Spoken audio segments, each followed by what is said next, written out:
What if the phone that rang wasn't meant for you? What if that one mistake, answering it, unlocked a version of your life that someone else had written for you? In today's story, we uncover a chapter in Vladimir Putin's early career that's been buried deeper than any official file, a phone call not logged, a conversation not recorded, and a choice he was forced to forget. This isn't a story about power. It's about design. About how one man became something, long before he knew he had. The call that wasn't for him. It was an ordinary Tuesday in Leningrad. Gray skies, cold light, and a desk that smelled like old metal. Putin, 29 years old, had just returned from a quiet field assignment. He didn't ask questions. He didn't stand out. That was the point. He worked in a shared KGB office where phones rarely rang and names were rarely spoken. But that day, one phone did ring. And it wasn't his.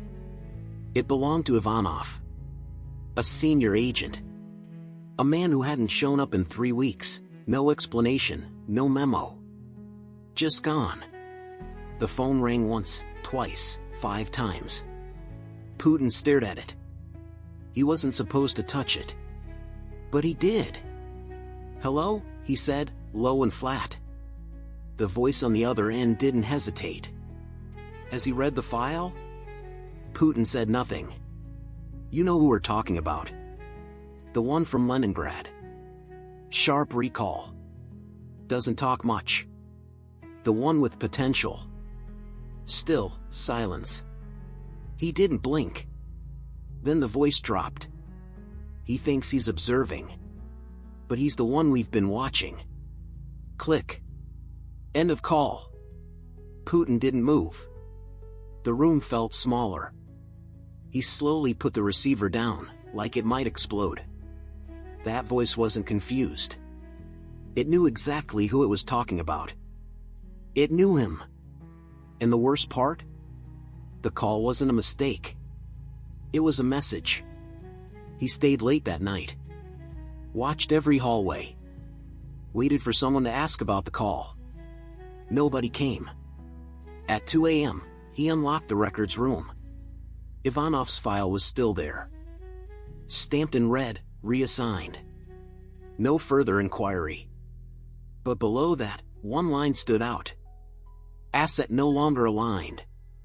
Clean contact status advised. Clean contact. In KGB terms, that meant removal. Permanent. Ivanov didn't transfer. He disappeared. And the people who made that call, they knew Putin picked up the phone. Which meant one thing. They were watching his next move. The shadow file. He didn't sleep that night. Not really. He laid down, lights off, but his mind kept returning to one phrase: he thinks he's observing. It echoed like static. The next morning, he walked into the archives as if he had permission. Didn't ask, didn't knock. He knew the guard by name, Victor. Said nothing, just nodded. Victor buzzed him in. Putin didn't search for Ivanov. He searched for himself. There were 3 folders marked V, Putin. One had his official evaluations, cold language, numbers, ranks. Nothing unexpected. The second had internal notes from handlers, shows restraint. Rare emotional exposure. Lacks ambition, possibly strategic. But the third was different. It didn't belong there. There was no file number.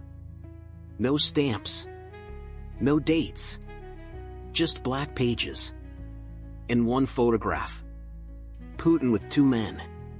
He recognized one. It was Ivanov, in civilian clothes, from 2 years ago in Dresden.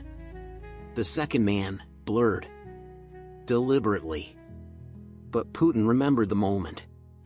The photo was taken seconds before a car exploded outside a cafe. That moment never appeared in any official report. He closed the folder. Went back to the front desk. "Who requested this third file?" he asked. Victor hesitated. "Didn't come through us.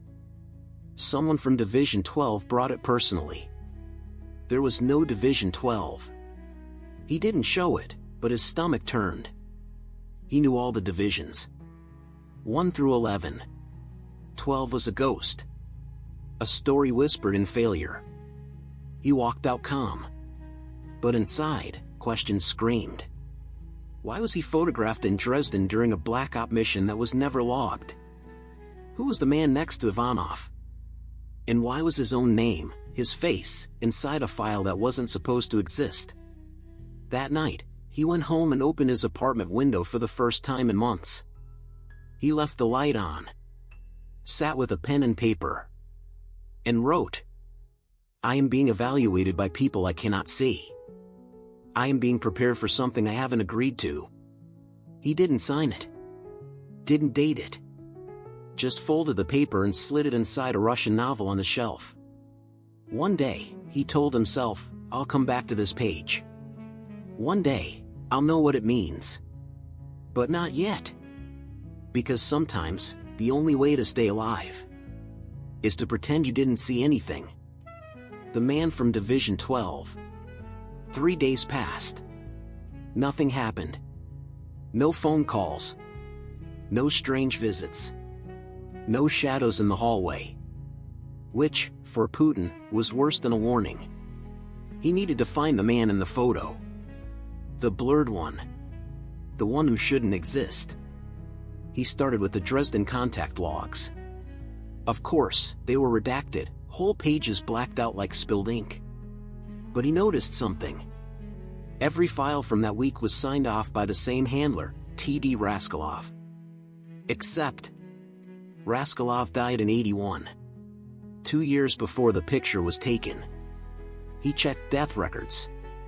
Confirmed. But then, a report surfaced. 6 months ago, a minor field agent filed a complaint. Said he was being overridden by someone who signed his mission, Raskolov. That complaint vanished. So did the agent. Putin didn't know what was worse, dead men signing documents or the fact that no one else seemed to notice. So he went outside protocol. He contacted someone from his training years. A man named Alexei, now living quietly under diplomatic cover in Sweden. They met in Helsinki. One night, in a hotel bar where no one asked questions. Putin showed the photo. Alexei stared. "You don't remember him?" he asked. "No," Putin replied. Alexei shook his head.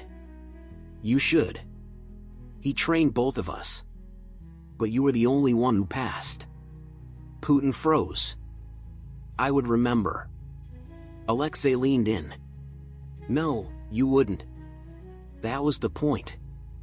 He said Division 12 had a different kind of initiation. They didn't just train agents. They selected outcomes. And the way they did it was through memory. They erased. Not just records. Not just names. But decisions. "You were part of something," Alexei whispered. "You made a choice. And now, they've made you forget." Putin didn't respond. He looked at the photo again. This time, he could almost see the other man's face. Not blurred. Not erased. Just pushed back. Like a dream just before you wake up. He left the hotel without saying goodbye. Because now, the question wasn't just who that man was. It was, what did he do that needed to be forgotten? And more importantly, why did Putin agree to forget it? The protocol that doesn't exist. He returned to Leningrad, but the city didn't feel the same. Not the streets. Not the people. Not even the silence. Putin walked into headquarters like a man rehearsing a play he'd forgotten the lines to. Everything looked normal. But now he noticed things, like how the door to the basement level was always locked, yet always lit from inside. Or how certain files never got dusty. He went back to the archives. Asked Victor, the guard, an impossible question. "Do you remember me accessing a file marked Division 12? Victor didn't blink. "There is no Division 12, he said. Putin leaned in. "I didn't ask if it exists. I asked if you remember." Victor stared for a long second. Then, quietly, "You asked 3 weeks ago. You asked yesterday. And now you're asking again." Putin stepped back. He hadn't been here in weeks. Or so he thought. Was he forgetting? He requested access logs from the building. Printed them himself. Line by line. On 3 separate occasions, someone had used his ID to enter the records room at 2 a.m. 3 different days. Same pattern. But he had no memory of it. He ran a medical check. Normal. No sedatives, no exposure, no neurological markers. But the signs were there. Someone was testing something. On him. He needed answers. There was only one place left to look. A protocol, whispered in old training halls. Never written down. Referred to only as Method 7. It was the kind of thing older agents joked about until they retired early, or vanished. A behavioral loop. Memory programming. Conditioning hidden inside real assignments. Putin found a name, an old training supervisor, Elena Morozova. She had disappeared in '78. But a rumor said she had resurfaced under diplomatic cover in East Berlin. He sent a single message. "I need to remember what you taught me to forget." She responded with a time and address. No greeting. No signature. That night, he packed light. No ID. No gun. No backup. Only a name. His own. Because the next part of this wasn't about protocol anymore. It was about ownership. He needed to know. Was he ever truly in control of his own story? The day he took it back. The address led him to an old, crumbling building in East Berlin. 2nd floor. 3rd door. He knocked once. Elena Morozova opened the door. Older now. Thin, sharp eyes. She didn't smile. "You came sooner than I expected," she said. "I didn't know I was coming at all," he replied. She let him in without another word. The room smelled like dust and tea and old film reels. He sat down. And for the first time, asked the question he had avoided for years. "What did you take from me?" Elena didn't answer. Instead, she pulled out a tape recorder. Pressed play. Static. Then, he passed phase 3 with total compliance. Suggest memory containment rather than full erasure. Suggest triggering phrase B, Dresden Cafe. Putin froze. That cafe. The explosion. The photo. He remembered now. He hadn't been caught in the blast. He'd said it. The man in the blurred photo wasn't a stranger. He was a fellow agent. One who had refused an order. Putin had been given the choice, cover it up, or clean it up. And he had chosen the second. But afterward, he couldn't live with it. So they'd taken the memory. Not to protect the system. To protect him from himself. He stood up. His breath was steady. "What happens now?" Elena looked at him. "You know who you are again. That's dangerous." He nodded. "That's the point." He left without another word. Back in Leningrad, everything looked the same buildings, same people. But inside, something had shifted. Because now, he knew the truth. He hadn't been built by the system. He'd chosen it. And when the time came, he'd chosen to forget what it demanded of him. But now, he remembered. Not because they let him. Because he took it back. What he heard that day wasn't just a voice. It was the beginning of someone else's blueprint, one he would unknowingly follow for decades. If stories like this intrigue you, if you're drawn to the moments history didn't record but should have, then make sure to subscribe, leave a comment, and share this video. Because here on Hidden Chapters, we don't just explore what happened. We ask what might have been hidden.